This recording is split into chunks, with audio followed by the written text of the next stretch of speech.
Hello बच्चों, today we are going to talk about the class 9th topic polynomial.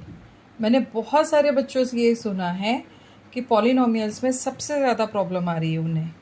But यदि आप एक बार मेरे चैनल को ठीक से देखेंगे, सारे वीडियोस को ठीक से देखेंगे पॉलिनोमियल्स के, और मैंने क्लास 7th और 8th का एल्जेब्रिक एक्सप्रेशन भी डाला हुआ है, वो भी आप अच्छे से देखेंगे, तो आई कैन अश्योर यू कि आपको पॉलिनोमियल्स में कहीं भी कोई दिक्कत नहीं होगी। लेकिन इसके लिए आपको बेसिक समझना बहुत ज़रूरी है। इसलिए मेरे क्लास 9 के ज़ीरो पॉलिनोमियल्स के वीडियोस के साथ साथ आप क्लास 7th और 8th के एल्जेब्रिक एक्सप्रेशंस के वीडियोस भी ज़रूर देखिएगा, so that you can understand कि how we treat with the algebraic expressions. तो फिर आपके लिए ये पॉलिनोमियल्स बहुत आसान हो जाएंगे। तो बिना डिले जल्दी से शुरू करते हैं, और जो भी मेरे चैनल को देख रहे हो जल्दी जल्दी से कमेंट करके बताइए कि क्या आपको भी पॉलिनोमियल से डर लगता है, और डर लगता है तो कितना डर लगता है और कहाँ कहाँ डर लगता है। जब आप मुझे बताएंगे तो फिर मैं उस हिसाब से आपके डर को भी सॉल्व करूँगी। तो फटाफट समझते हैं। आज मेरे पास है ये 3rd वीडियो पॉलिनोमियल्स का, जिसमें हम ज़ीरोज़ ऑफ पॉलिनोमियल की बात करेंगे। पहले मैंने आपको प्रीवियस 2 वीडियोज़ में मैंने आपको समझाया था कि व्हाट आर द पॉलिनोमियल्स, पहली चीज़। दूसरी चीज़ कि what is the meaning of zeros, ये भी मैंने आपको समझा दिया था। अब हमें फाइंड आउट करना है कि क्वेश्चन कह रहा है verify whether the following are zeros of the polynomials indicated against them. मतलब क्या है कि here one polynomial P of X is given. अब यहाँ पे हर एक चीज़ को समझो कि जैसे आपके पास एक क्वेश्चन गिवन है P of X equals to L X plus M और x equals to minus M upon L. तो सबसे पहले ये चीज़ हमें समझनी है। यदि हम देखें तो we can find out that L, X और एम ये तीनों ही वेरिएबल हैं। फिर हमने इसको पी ऑफ एक्स क्यों लिखा, हमने पी ऑफ एल या पी ऑफ एम क्यों नहीं लिखा? तो बेसिकली यहाँ पे एल और एम जो हैं they are being treated as the constants, और जो आपका ये x है ये ट्रीट हो रहा है एज अ वेरिएबल, राइट। तो यहाँ पर जो हमने पॉलिनोमियल लिखा है तो that means polynomial of x is equals to L X plus M. यहाँ पर m और l जो हैं they are representing the constant, ठीक है। तो now we need to understand कि whether x equals to minus M upon L is zero for this polynomial और नॉट। तो हम क्या करेंगे कि p में x को रिप्लेस करेंगे किससे, माइनस एम अपॉन एल से। तो जहाँ पर x है वहाँ पे हम क्या लिख देंगे, माइनस एम अपॉन एल। इन दोनों के बीच में कैसा ऑपरेशन है, मल्टीप्लिकेशन का। तो we will multiply, then cut this. Now what is coming, minus M plus M. तो p of minus M upon L ये क्या आ रहा है आपका, zero. So we can say x equals to minus M upon L is zero for p of x। तो I hope you have understood कि how to find out. आपको x को रिप्लेस करना है इस गिवन वैल्यू से, ठीक है। अब इसके बाद नेक्स्ट क्वेश्चन है, जैसे यहाँ पे b पार्ट है। तो b पार्ट क्या कह रहा है, p of x equals to 5x minus pi और x इक्वल्स टू है 4 अपॉन 5, राइट। तो अब हम p ऑफ 4 अपॉन 5 की वैल्यू फाइंड आउट करते हैं। तो 5 into 4 upon 5 minus pi, cut करते हैं, what we have got, minus 4 minus pi. That means ये आपका एक कांस्टेंट है। यहाँ पर p of x completely zero नहीं हुआ। That means as p of x is not 0 at x equals to x equals to 4 upon 5. So it is not a 0, right? तो यहाँ पर ये इसका ज़ीरो नहीं है। आया समझ में? अब इसके बाद हम चाहते हैं, यदि बीच बीच में आप कमेंट भी करते रहिए, यदि आपको लगता है कि कहीं पे आपको कोई वैल्यू नहीं समझ में आ रही है या कोई भी स्टेप आपको नहीं समझ में आ रहा है तो please comment me so that I can understand where you are getting the problem. Now the next question is P of x equals to x plus 1 into x x plus 1. Let me check what the question is. X plus 1 into x plus 2 और x की value कितनी है -1 and 2, right. तो अब यहाँ पर आप देखो कि यहाँ पर x की 2 वैल्यूज़ गिवन है, -1 and 2. तो 2 हम यहाँ पे भी रख सकते हैं, 2 हम यहाँ पे भी रख सकते हैं, ऐसे नहीं है. The order in which x की वैल्यू गिवन है, जैसे पहले आपको -1 गिवन है, यानी जो पहली वैल्यू है that is for the first bracket and the second value is for the second bracket. तो what we will do, p of x, इसको हमने रिप्लेस किया -1 and 2 से. तो यहाँ पे क्या आ जाएगा, -1 + 1 इंटू 2 + 2, देन 0 इंटू 4. तो p ऑफ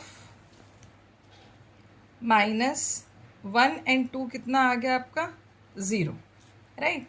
तो वी फाउंड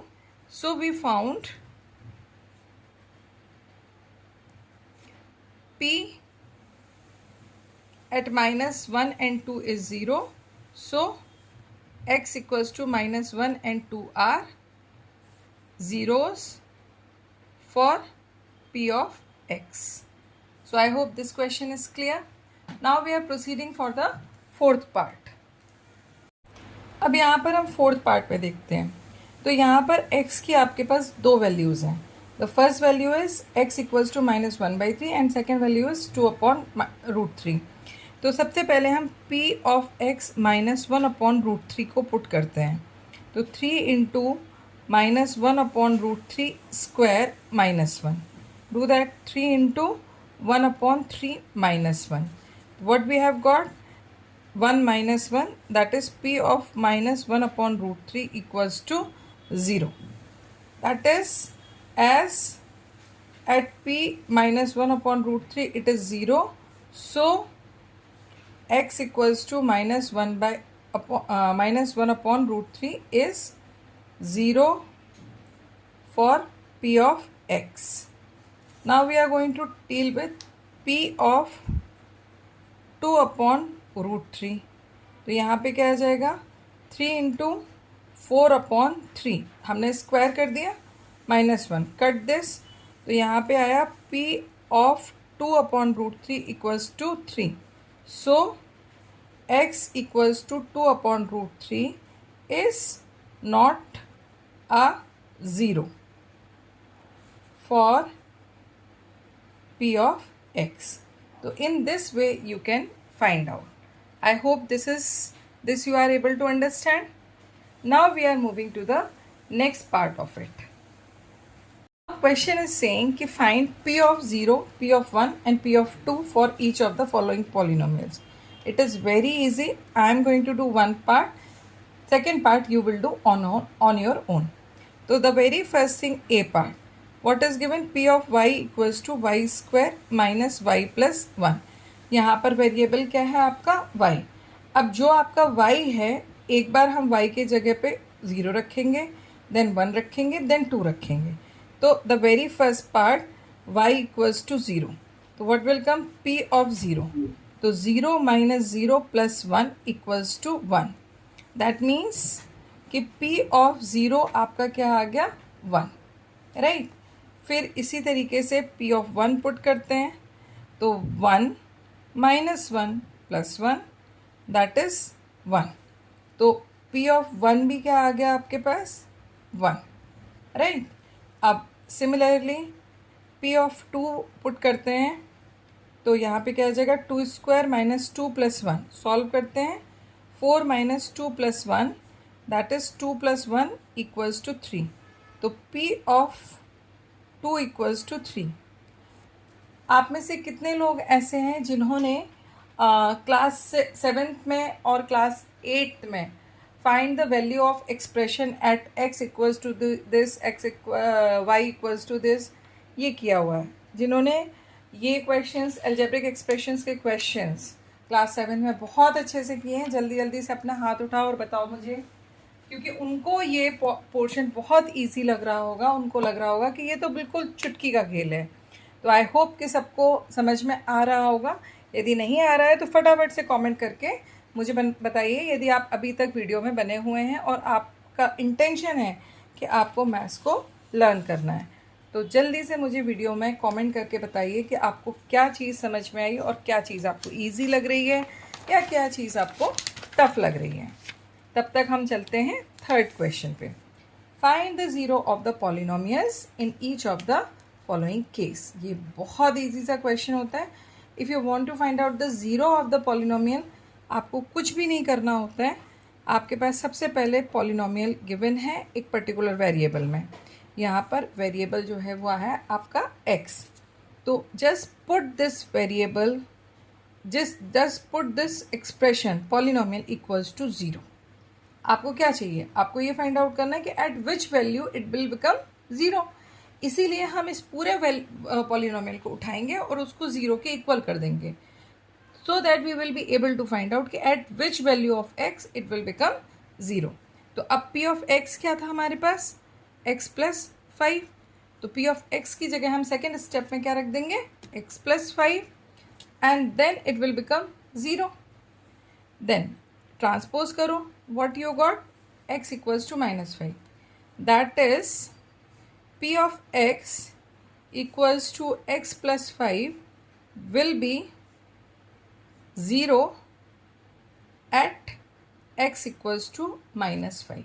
ये हमने आंसरिंग स्टेटमेंट लिख दिया, राइट। अब सेकेंड क्वेश्चन में आ जाते हैं।